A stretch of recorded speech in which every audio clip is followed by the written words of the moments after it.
What's up, Aries, Leo, Sagittarius? It's Shaniqua from What Shaniqua's Into, and we are about to jump into some tarot and oracle cards to see what guidance spirit has for my lovely fire signs this week. For the tarot deck, we are using the Everyday Tarot by Bridget Esselmont from Biddy Tarot. I'm also using oracle cards from the Personal Power Oracle deck by Deja Druitt, as well as the Yogic Path Oracle by Sahara Rose. Okay, and the spread that we are using for this week is Learn, Unlearn, Reject, Accept. I've already shuffled and cut and pulled the cards, but I have not flipped. So let's see what we have for the lovely fire signs this week.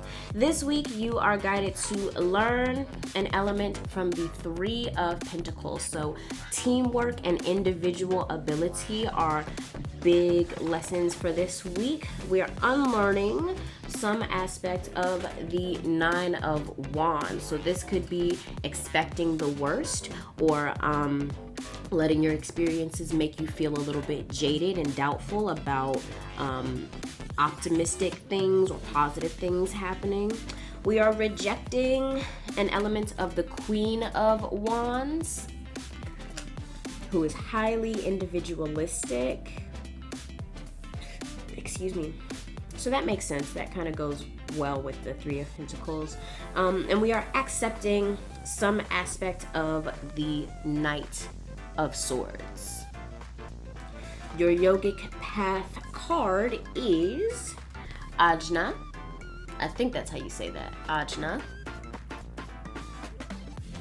And your Personal Power card is I Am Determined. And I think this is actually a Virgo card, if I'm not mistaken. But we shall see. We'll open up the guidebooks for the oracle cards after I interpret the tarot cards. Okay, so I feel like there is a need to accept what you can do and what you can't. I say that because the Three of Pentacles is, like I said, about accomplishment through working together, through understanding what your strengths and weaknesses are, and bringing a group of people together that balance each other out with a similar goal in mind. This is also a card of mentorship and learning underneath of someone who is further along in the career or skill set that you're trying to cultivate within yourself. So it's really, again, understanding your strengths and your weaknesses and the strengths and weaknesses of people around you in order to create and cultivate teams that can actually accomplish what you want, right? So there's a need to think realistically and also operate with some humility when the Three of Pentacles comes up. And that's what fire signs are learning this week. You guys are often like trailblazers, and you really inspire other people to take action, right? But this week, Spirit is really asking you to sort of take a step back from that and understand like what shape your puzzle piece is and where it goes in creating the bigger picture, okay? And you're unlearning an aspect of the Nine of Wands. And this is often a card of perseverance and sort of like that last push, that last muster of energy to take you over the edge or cross the finish line. But it's also called the card of the Wounded Warrior. So if you look here, there's actually a bandage on top of the guy's head, like wrapped around his forehead. And his arm is in a sling. Could be a she, but their arm is in a sling, and they're sort of leaning on one of the wands, and the other 8 wands are in a row behind the figure, almost like a wall or a barrier or a fence or something. And so this can often indicate defensiveness and having experiences that leave you almost like waiting for the other shoe to drop. Like, okay, things might be calm right now, but you know, something bad is going to happen, like almost expecting the worst, right? And it can also be a card of being tired and burnt out and having to call on your reserves, like that that last little spark that you call on when you feel like you can't go on anymore. And as something that we are unlearning, I just feel like for the fire sign group this week, because you all are very, like I said, trailblazers, and like you really are individuals, right? You guys are very good at owning your identities and not overly identifying with the labels and advice that come at you from other people.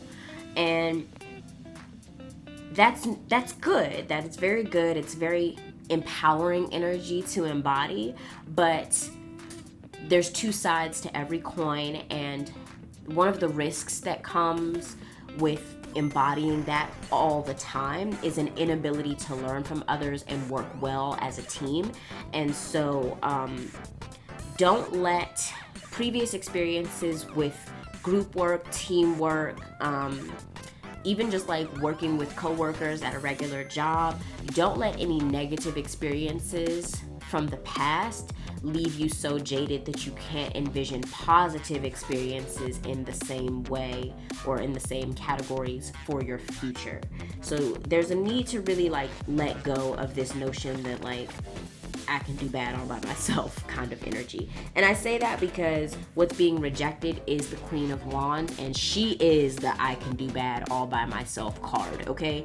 Queen of Wands represents someone who follows their passions and inspires other people to do the same.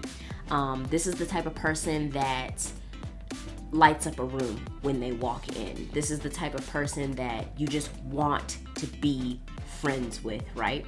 And all of that's awesome. Like they're very charismatic, really in tune with their sexuality. Like this is a very attractive energy that Queen of Wands embodies, right? But as something that the fire signs are being asked to reject this week, while you all are learning how to be good team players, good community members, good group members, right? This is just saying that this week it's a time for you all to really learn how to be either a part of a group, or even more extreme, how to be a part of the background and be okay with that, because all situations, like change is the only constant, right? So you're never going to constantly or forever or permanently be relegated to just a member of the crowd or someone in the background unless you choose that for yourself. But there is a benefit that can be had from every perspective. And so fire signs are often in the position of leadership and inspiration for other people, but there is definitely utility in being the watcher and being the listener and being the helper rather than the inspirer or the spark. Because there's some things that you can only learn from other people, and that's what this is indicating to me. And as something to accept, you all got the Knight of Swords, and this is typically what I would consider to be the warrior of the tarot. All of the knights are about progress and movement, but this one is double elemented. All the knights are air and swords are air, so Knight of Swords is double air energy. This is intelligence, this is debating skills, and this is like laser focus with regard to what we think is ethical, just, moral, right? And this is what fire signs are being guided to accept this week, right? So I feel like that connecting with the Three of Pentacles is saying that there is what am I trying to say? Not power, not justice. It can actually strengthen your perspectives when you allow yourself to learn from others, so that when you're later in a position to defend your values and beliefs, you can do so well, okay? So this is, it's coming back to that sort of like stepping out of the spotlight, choosing to be a part of a team, embracing humility in order to then strengthen your flames for later. Because like, what does fire burn? What fuels it? Air, right? And you've got that double air energy in your accept position this week. And so you can only truly feed and fan and tend your flames from when you have fuel to do so, right? So it has to come from a place of confidence. And Knight of Swords is probably one of the most confident knights, except for maybe Knight of Wands, because what they believe wholeheartedly, and they will cut you down and fight you in defense of their beliefs. But for the fire signs this week, some of that fortitude and conviction is coming from listening and learning from and working with other people. Let's see what the guidebook says for Ajna. That is your yogic path card. And Ajna is a chakra card. All right, so that is the 6th chakra. Let's see, page 59. Okay, Ajna, your third eye chakra.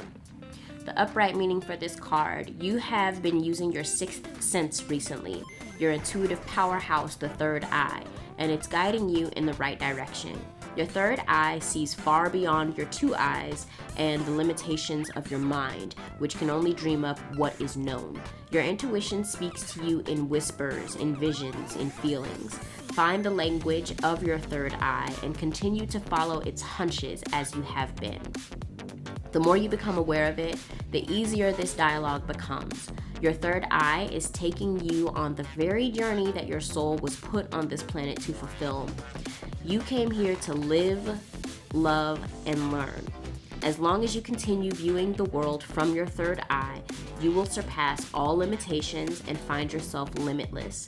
Trust your intuition and keep moving forward. The path will continue to illuminate as you take the steps.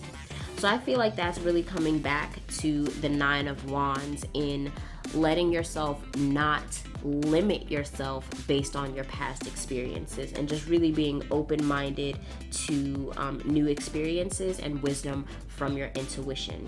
The reversed meaning of Ajna: have you been finding yourself in negative situations that you never saw coming? This is because your third eye is blocked. Your third eye is your intuitive self and is constantly guiding you in the direction of your dharma. However, you have to know its language to listen. Before making a decision, tune into your body. What is it telling you? What is your intuitive hunch? What does your body say before your mind? Notice the physical cues. Do you feel heavy or expansive? Is it bringing forth fear or just nervousness of the unknown? What would you tell a friend in your situation? Before asking anyone for advice, tune into your body's wisdom to strengthen your third eye's vision. I think that makes sense. It's getting out of your own way. It's letting the ego fall to the back and your intuition come to the front so that you can get messages and guidance that you wouldn't otherwise. So I think that makes sense. It goes right along with being open to learning from others who have different experiences from you, and then using those lessons to strengthen your own convictions and help you move forward. I think that makes perfect sense. All right, so your yogic, not your yogic path card, but your personal power card is I am determined. And I love this art because she's got like a beehive on her head. So I think that that's really cool. This is card number 42, and this is actually Capricorn, not Virgo. So it still works because it was in the Earth sign family, but yeah, that's actually Capricorn. Okay, so the quote for this card is, "It had long since come to my attention that people of accomplishment rarely sat back and let things happen to them. They went out and happened to things." I love it. Some people are more determined than others, but what if it was something anyone can embody? Setting your sights on something you want and refusing to give up. Choosing to believe that it can one day be yours, and the only way to get it is to stay determined. Capricorn is the queen of determination. No matter how many times she fails, she gets up and tries again. Like a queen bee, if she can't get it done on her own, she delegates someone else to help her. I love it. So I feel like that comes right back to the Three of Pentacles. Knowing your strengths, knowing your weaknesses, recognizing the strengths of others and how they can help you accomplish your goals in a symbiotic way, so that you're not just taking from someone, you're not just giving to someone, but it's an exchange and a relationship that helps all parties grow. But it stems from that determination to get that outcome that you're seeking, right? So I feel like that was really, really good. That is what I have for the fire signs this week. If you found these messages helpful, if they resonated, I would love it if you would leave me a comment and let me know. Feel free to share this video or tag anybody in the earth sign, in the fire sign group that you think might benefit from these messages. If you would like a personal reading from me, you can go to my website, writingwithtarot.com, and you can purchase a spread. Video readings are delivered between 48 and 78 hours after your purchase, along with some affirmations, journal prompts, an HD picture of your cards, and a written summary for each one. And if you have any questions or anything that you would like clarified before purchasing a spread, you can use the contact me form on my website, or you can shoot me a DM on Instagram. Either one is fine. But with that, I hope that my wonderful fire signs have a great week this week. I hope these messages were helpful, and I will see you all in the next video. Bye.